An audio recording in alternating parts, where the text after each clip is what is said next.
అమ్మ రూపా, నువ్వు ఆవేశపడకో. అసలు ఆ రోజు పింకీ విషయంలో ఏం జరిగిందో మనకెవ్వరికీ తెలీదు. ఈ జీవన్ గాడికి మాత్రమే తెలుసు. ఇప్పుడు ఈ సాక్ష్యం చచ్చిపోతే నిజం చచ్చిపోతుందమ్మా. ఆవేశపడకండి పెద్దయ్య. ఆ రోజు ఏం జరిగిందో తెలుసుకునే ప్రయత్నం చేద్దాం. తొందరపడి వీడిని షూట్ చేసేయకండి. మీరేం కంగారు పడకండి రాజు. మావయ్యకి తెలుసు నన్ను చంపితే ఏమవుతుందని. ఆయనకి చాలా బాగా తెలుసు. రే జీవన్, ఆ రోజు పింకీ విషయంలో ఏం జరిగిందో ఎవరికీ తెలీదు, కానీ తనకి మాత్రం అన్యాయం జరిగింది.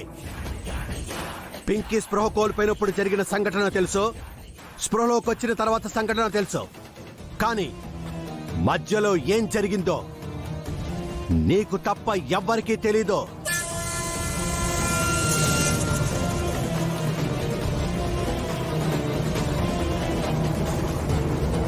ఆ మధ్యలో ఏం జరిగిందనే దాన్ని బట్టే నీ ఫ్యూచర్ డిసైడ్ అవుతుంది. గుర్తు పెట్టుకో.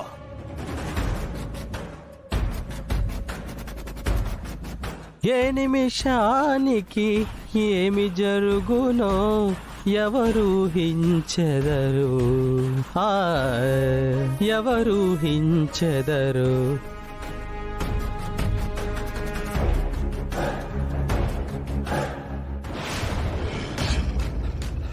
దీపక్, ఆ రోజు ఏం జరిగిందో మనకు అవసరం లేదు. మన విషయంలో జీవన్ ఎందుకు ఇలా చేశాడో అడిగి మనం తెలుసుకుందాం. పద పద మమ్మీ.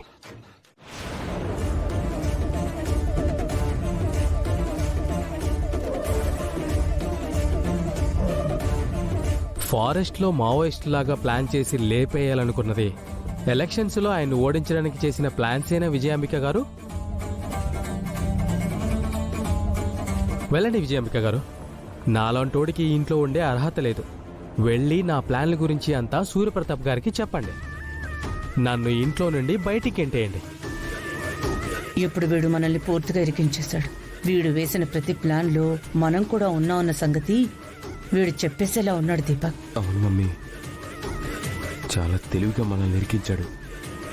మనం సైలెంట్గా ఉండడమే బెటర్ మమ్మీ. మీకు అంతకు మించి వేరే ఆప్షన్ లేదు విజయాంబిక గారు. నా దారిలో వచ్చారంటే నేను దిగాల్సిన స్టాప్ వచ్చినప్పుడు నేనే దిగి వెళ్ళిపోతాను. మీకెలాంటి ఇబ్బంది ఉండదు. కాదు కూడదు అని నా దారికి అడ్డు రావాలని చూస్తే నా నుండి మిమ్మల్ని ఎవ్వరూ కాపాడలేరు.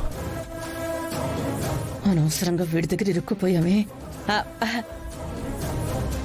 అది కాదు జీవన్, మనం అందరం ఓ గ్రూపుగా ఉన్నా పింకీ విషయం మాకు చెప్పకుండా దాచేసావనే కోపంతో అలా అన్నాం గాని వేరే ఉద్దేశం కాదు జీవన్.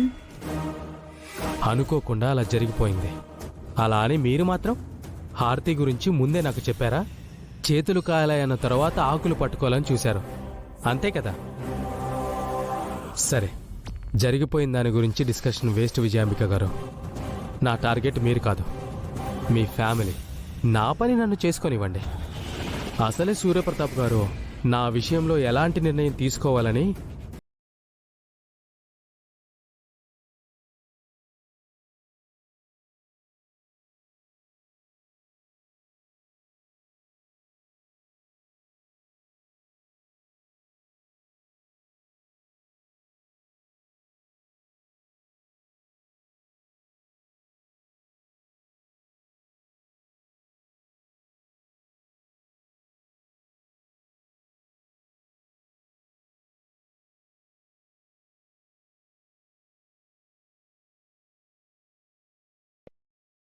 మేం ప్రాణాలతో ఉంటామని ఎలా అనుకున్నావమ్మా?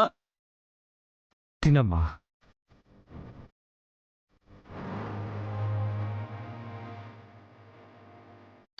అయ్యో, చిన్నగమ్మా, చిన్నగా. వాటర్ తాగమ్మా.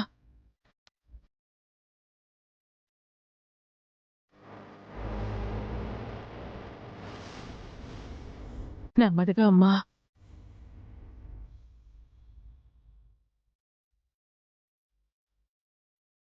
చూడమ్మా, నువ్వు దేని గురించి ఆలోచించుకో, భయపడకో. నువ్వేం చేసినా అర్థం చేసుకునే ఈ అమ్మా నాన్న నీకు తోడుగా ఉంటారు. మీ పెదనాన్నుంటారు, ఆయన చూసుకుంటారు.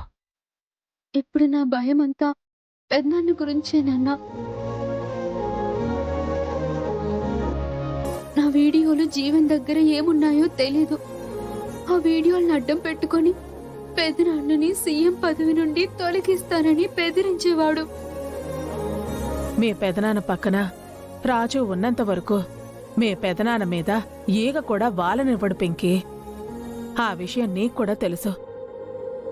అసలు ఈ విషయం ఇప్పటి వరకు తీసుకొచ్చావు కానీ మొదటి రోజే మీ అక్కకి చెప్పు ఉంటే ఈ పాటికి ప్రాబ్లం ఎప్పుడో సాల్వ్ అయిపోయేది.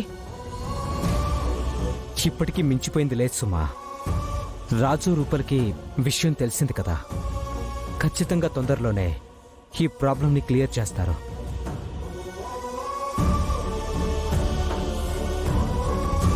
నువ్వు తినమ్మా.